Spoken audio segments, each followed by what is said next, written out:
cool माटी धौत हो बापा रहा जीवन जौवन ये शरीर को छाड़ी जीव चलीज नाई बापा जो शंकराचार्य ठीक कहे अंग सौंदर्य कमिज चलने शक्ति पाइब ना दंड गुड़िक झड़ी पड़ कथा कहवाई आपण मान कोण रहा नाई बापा आउ बड़ स्थान मान्यता रही तेणु बापा आपण मानक से पिला भल पाइबे कहीं आपण मान रोजगार बंद आपण मैंने जो से बापा पुत्र बहु मैंने आजिकल बापा केते दिन करसे दि मासे वर्षे पढ़ले बापा करेंगे बापा पिला कर बापा माँ सेवा कर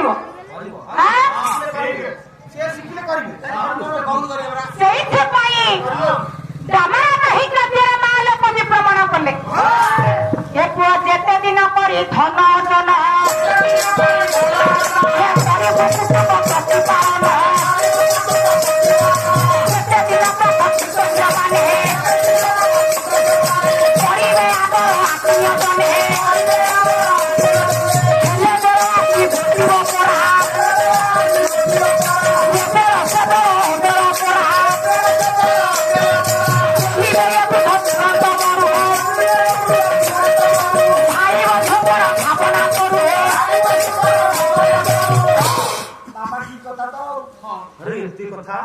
बापा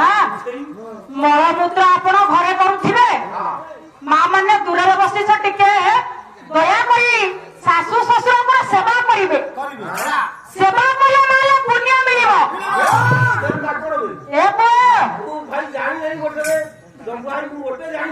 सासू ससुर सेवा कले माले जति के पुण्य मिले ये तीर्थ भ्रमण कले माले पति पुण्य मिलिबो ना मोटे से कोया गंगा मोटे जाई दरकार नहीं पो घर आगे प्रथम देवता पूजा कर द्वितीयतः बाहर को बुलिबा पाई मन करी भक्ति सहित जदि बापा भगवान पाखरे मिलन हो पारुनी ताहले अन्य तीर्थ बुलिले लाभ कौन मनोरंजन कले लाभ अच्छे जदि पुण्य न करिबा बापा ताहले जीवन शेष बेलू आमको टिके मुक्ति भी मिलबनी कहीं ना नाम होचे संसार मध्य सत्य पिलाटिए जन्म होचे प्रथम होचे नारायण पूजा शेष होचे राम नाम सत्य है हरि नाम सत्य है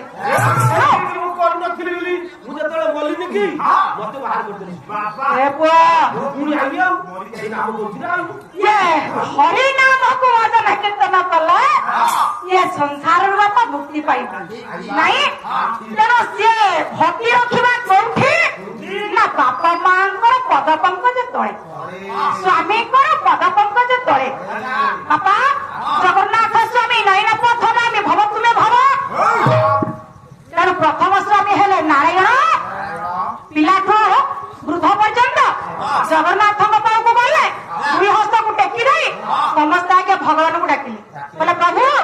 जगन्नाथ स्वामी नयन पथगामी भव तुम्हें नहीं बापा ताहले द्वितीय स्वामी किए से ना घरे अछंती ये ना घरे जो स्वामी रहिले बापा से शारीरिक रूप जे कि स्वामी रूप विवेचना जे कि परिचय नहीं किंतु प्रकृत स्वामी है जे जगतर ठाकुर जहाँ ठाकुर को समस्त बापा डाकती स्वामी बोली नहीं तेणु बापा सर्वप्रथम घर मध्य जेपरी स्वामी आउ सासू ससुर सेवा जे पिता माता सेवा करवा सेवा कले कुआड़ा जावाक पड़ो ना बापा ताहले आज्ञा पार्वती आदि एते भक्ति भाव बुढ़ी अच्छा जहाँकि स्वामी को अपेक्षा कर बसी स्वामी आसिले मो आज नीति शिक्षा देवी रे रात होइछि स्वामी आसी माल पहुंची गले शिव शंकर जते पहुंची गले आज्ञा पार्वती कहले ये तुम्हें रात्र धरे तुम्हें आसी मो द्वार देशरे तुम्हें ठक ठक शब्द करूछ आज्ञा शिव टिके चमकी पड़िले कहले पार्वती तो मां जानी छंदी सब बेले मैं रात्र धुकवा पाके हेला आज एमिति कहिबार माने कोन शिव शंकर कहउछंती कोन ना हम नीलकंठ प्रियम मु किए से मु हेउछि नीलकंठ पिले माने नीलकंठ हेउछि शिवंकर बापा अन्य नाम किंतु आउ गोटे अर्थ होला जहार नीलवर्णर कंठ बापा नीलवर्णर कंठ कार कहिला मयूर मयूर हेउछि नीलवर्णर कंठ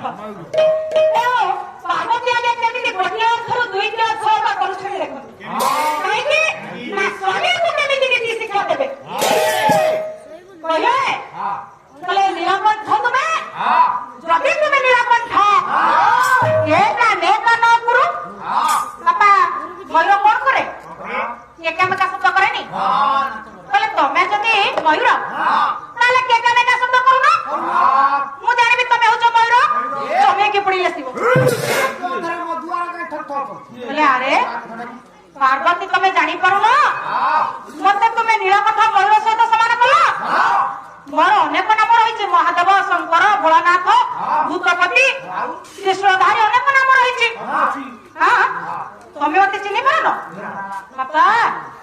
ये आज्ञा द्वितीयतः शिव शंकर कहले ठीक अच्छी मो परिचय आउ टे शुणिब शुणी मृगया भेष नीलकंठ प्रियम न गुरु पशुपति कहले मु होचे पशुपति अरे वो पशुपति कबाट खोलो तमे पशुपति रे गाय उठा रह जात रात रे मो कबाट ठक काय करछ आज्ञा पशुपति कहले शिवंकर अन्य नाम पशुपति कहले बापा वृषभ आज्ञा पार्वती कहले तमे जदि वृषभ ता पशुपति ताले नैव शृंगन विषाण दुईटी श्रृंग थिबो पिले कोन पड़ैलेनी पिले दुईटी सिंह थिबो जदि दुईटी श्रृंग अछि आज्ञा ताहले द्वारटी को टेकी रे भितर को चली आसो मु जानबी तमे वृषभ आज्ञा चमी की पड़िला शिव शंकर कहले मोते तमे षंड बोली भाबिला वृषभ मु कोन वृषभ मु से वृषभ नहे मु होची स्थाणु शिवंकर अन्य नाम बापा स्थाणु जेमिति शंकर महादेव किंतु पार्वती कहले तमे जदि स्थाणु स्थाणु कहले गोटे लंडा वृक्ष बापा स्थाणु कहले लंडा वृक्ष जदि तमे लंडा वृक्ष लंडा था तो ठीक है न बदंती तरू तरू लोका माने बापा कथा कहि परंती बापा चाली के आसी परंती पार्वती से दिन कहले कहले प्रभु तुम्हें जदि स्थाणु जाई लंडा वृक्ष तमे मो द्वार निकट पर्यंत चाली के आसी परिछ कथा कहि परुछ तमे किए से बापा गछात्र बिमिति हत बच पाक ब चंद्र सेदिन अकर्म कर्मदायी को सदाशिव शंकर स्त्री सहित जुक्ति न करी पारी धीर स्थिर होई छिड़ा होई पड़िले कहले आउ आज मु जुक्ति करी पारिबि ना काहे के ना पार्वती जदि राजी छंती तब बुझै पारिबि नाही धीर स्थिर होई छिड़ा हेले किछि समय जाई छी पार्वती कर मन बापा बुझिला कोन कले ना सेदिन द्वारटी को खोली देले जेते बा खोली देले देखि रै छंदी स्वामी छिड़ा होई छंदी